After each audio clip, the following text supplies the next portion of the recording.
berandalan, perusuh dan menakutkan.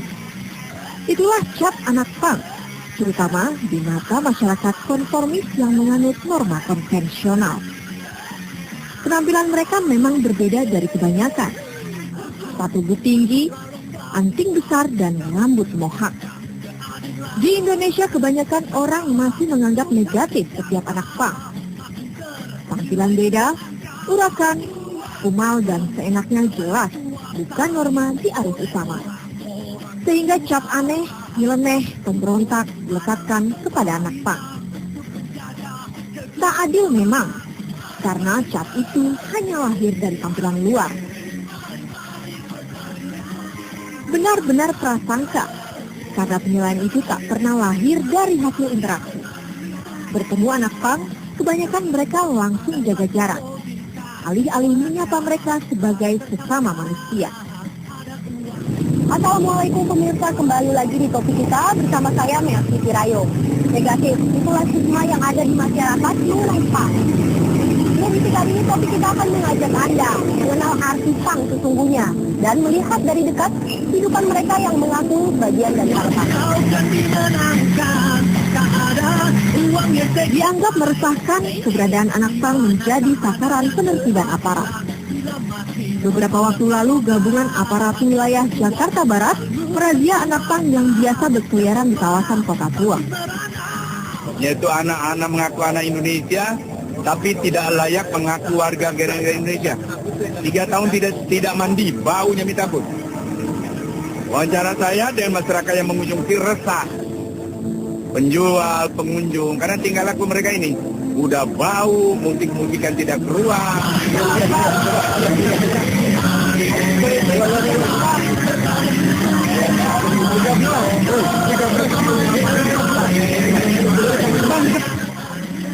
Bukan ideologi punknya yang harus diberangus, tetapi hidup saja pelaku tindak pidananya. Soalnya mendasar ya.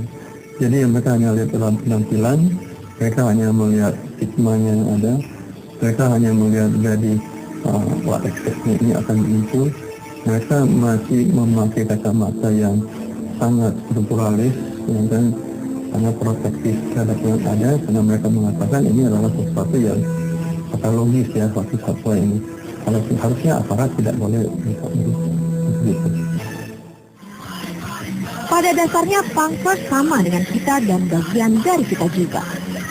Di balik tampilan urakan dan semal gue, mereka juga kelompok masyarakat yang punya tujuan dan berusaha mandiri.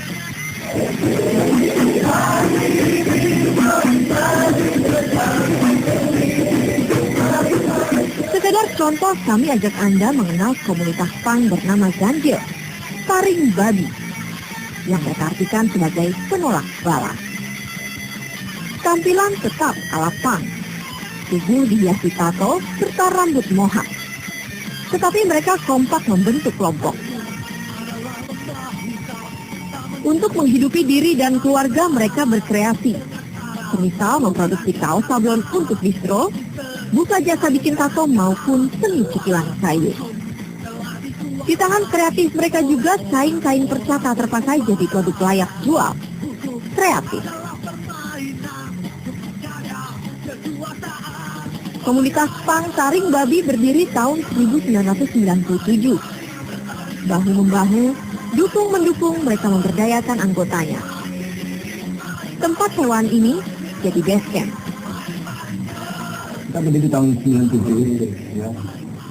Kita berdiri tahun 97, kita memulai untuk mengambil suatu pilihan untuk merental rumah, kemudian di dalamnya itu ada berbagai macam aktivitas, sablon, buka cukil, dan buat musik, ya, recording segala hal. Dan itu memang secara sadar kita pergunakan untuk kemudian teman-teman beraktivitas di sini. Ya, kita ngelapak. Ada teman-teman yang memang ya ini salah satu bagaimana kita mempertahankan rantai perkawanan kita ya. Artinya dengan kita mendukung, mensupport berbagai macam aktivitas yang masih dari teman-teman. Mike sadar tak bisa menyalahkan masyarakat kebanyakan yang memandang aneh dan mencemooh pilihan dan gaya hidup anak punk.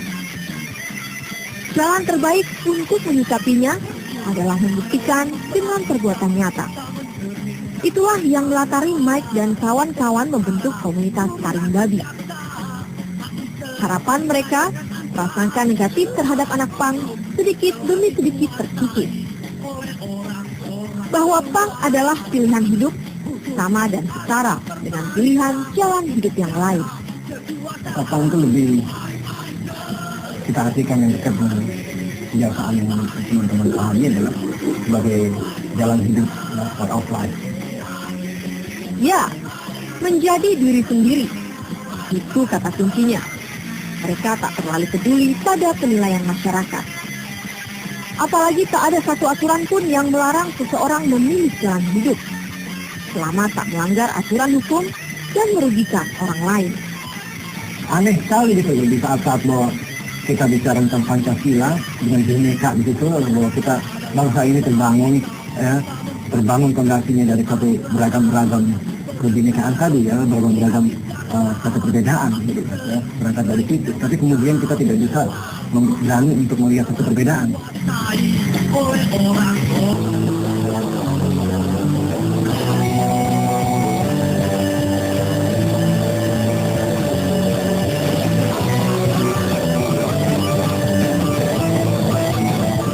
Ingin menjadi diri sendiri, itulah yang diungkap Intan, salah satu anak punk yang tim Topi kita temui.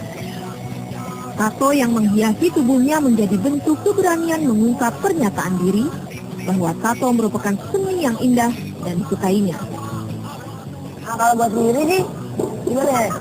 Cuma pengen ngeluarin gue yang sebenarnya. Cuma pengen orang biasa. Cuma karena kalau di keluarga itu kan gue dikenalnya diem atau kayak gimana. Nah itu gue nggak nyaman dengan hidup gue kayak gitu. Sejak kelas 6 SD, gadis berusia 20 tahun sudah terbiasa hidup di jalan, mengais rezeki untuk biaya sekolah. Keadaan yang memaksanya.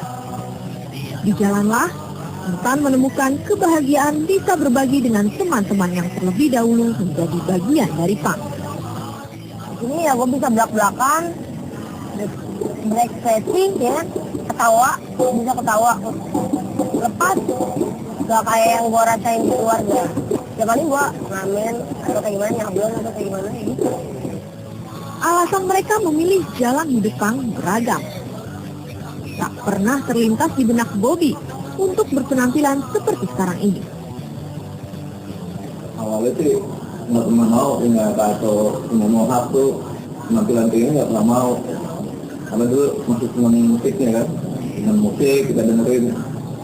Cuman kebetulan kenal sama teman-teman kayak Mike, Ewan di rumah.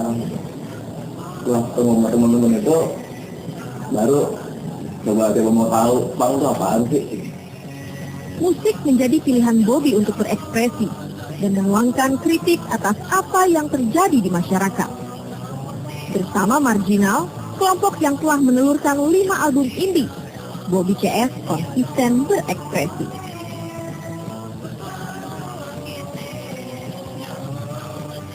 Selain lewat musik, Bobby juga mengekspresikan kritik lewat gambar dan desain. Keterampilannya membuat produk handmade membuka peluang melawat sampai ke Jerman untuk memberikan workshop di sana. Kita sebenarnya sama aja kayak semua masyarakat, kita harus kerja untuk bertahan hidup, kita harus bersosialisasi dengan tetangga, itu sama. Cuma beda casing aja. Jalan hidup yang dipilih Bobby juga diterima sang istri Indah, yang kini tengah mengandung buah hati mereka. Penampilan Bobby yang berbeda dengan orang kebanyakan tak mengurungkan niat Indah menjadi belahan jiwa Bobby. Meski pada awalnya Indah sering risih juga, jadi pusat perhatian ketika jalan bersama Bobby. Benar-benar ibarat perkawinan dua dunia. Ini sering kalau misalnya jalan ke tempat itu tadinya lihat-liatin orang karena kan secara penampilan beda. Mungkin juga mereka mikirnya kan apa sih negatif gitu loh. Tapi kan ya setiap orang beda untuk berpikir gitu. Saya memang lebih suka seseorang yang berpenampilan seperti ini dibandingkan orang-orang normal gitu, karena pastinya dengan penampilan seperti ini dia bertanggung jawab dengan apa yang dia lakukan. Sama seperti kebanyakan suami, Dobi tak segan-segan membantu sang istri menyelesaikan pekerjaan rumah. Sebenarnya kehidupan juga normal juga sih, mungkin secara penghasilan aja, tapi secara kehidupan yang lainnya sama seperti orang-orang umumnya. Tentu saja, sepatutnya kita tidak bersikap a priori, mengecilkan, mencemooh atau berpandangan fisik terhadap anak pang. Meskipun berbeda, mereka adalah bagian dari masyarakat. Mengutip pepatah, jangan menilai buku hanya dari sampulnya, karena sudah pasti salah. Malahan ada orang yang sangat bijak mengatakan perubahan dalam masyarakat dan masyarakat baru dimulai dengan satu bentuk penyimpangan pribadi, kemudian menimbulkan yang baru sehingga masyarakat itu berkembang.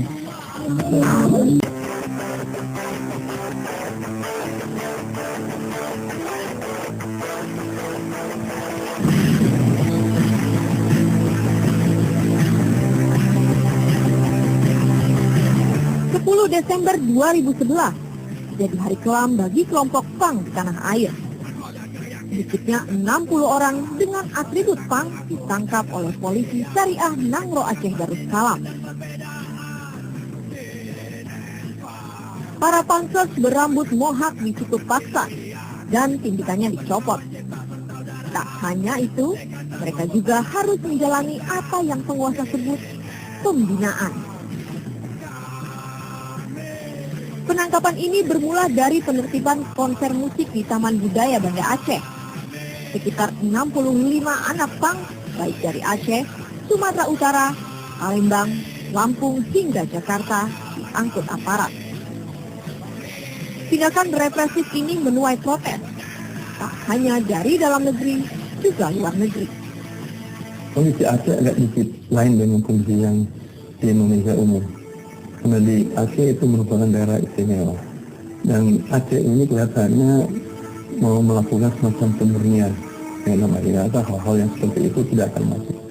Dan ini memang ada juga dampak dari di mana di Iran dan Irak itu, atau Iran ya, yang mulai dilakukan satu pemerintah ikut campur, pemerintahan ikut campur, khususnya pemerintah agama untuk melawan masuknya budaya barat. Itu apa yang terjadi di sana itu sangat-sangat merendahkan daripada nilai-nilai kebangsaan kita gitu loh.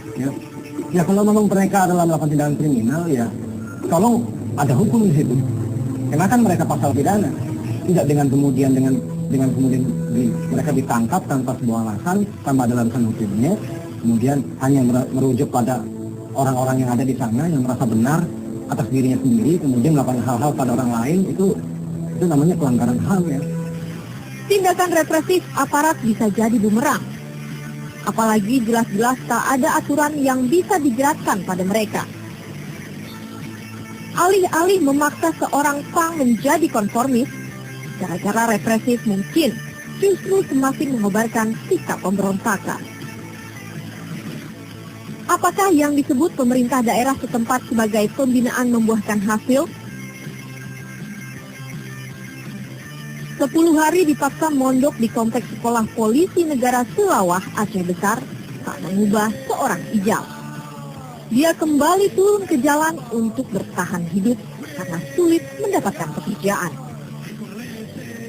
Janji pemerintah kota Banda Aceh mewadahi kreativitas para pangsos di bidang musik dan grafis tidak jua terrealisasi. Ijal kembali mengamen. Dia merasa kebebasannya bermusik dan berekspresi telah dirampas. Akhirnya aku putus asa dengan janji mereka. Sekian lama aku menunggu sampai sekarang. Janji mereka itu belum ada yang terbukti bagi buat aku, buat kami, buat pengurus kami. Buat kami yang kemarin ketangkap selama 10 hari dengan jumlah orang 65 orang. Tapi apa yang saya nyatakan yang keluar dari kata-kata mereka yang tidak ada sama sekali. Ijal menilai tindakan pemerintah kota Banda Aceh berlebihan. Jangan-jangan hanya jadi ajang mencari popularitas jelang pemilu kada Aceh April mendatang. Pang pada awal kemunculannya tahun 70-an di Inggris merupakan reaksi protes atas ketidakberesan sistem sosial ekonomi dan politik yang tidak menguntungkan mereka. Pemerintah dinilai sebagai penindas yang memaksakan kehendak pada rakyatnya. Kata punk sendiri adalah singkatan dari Public United Not Kingdom, yang diartikan kumpulan orang anti peraturan kerajaan. Mereka selalu bangga menjadi diri sendiri, melawan kapitalisme dengan barang-barang buatan sendiri. Artinya bahwa identifikasi tentang punk itu nggak mesti harus semua hal. Tapi dalam hal ini siapapun yang berani menjadi diri sendiri, karena dalam punk sendiri ada istilah be yourself. Kebebasan berekspresi itulah yang diusung. Berani menjadi diri sendiri dan berbeda dari kebanyakan orang tentu tak mudah. Tetapi mereka melakukan itu. Mereka berharap masyarakat dapat menerima perbedaan yang ada. Bila di antara mereka terbukti ada yang melanggar hukum, biarkanlah hukum berbicara secara adil tanpa menghakimi bahwa demikian. Itu sudah topik kita kali ini. Wassalamualaikum.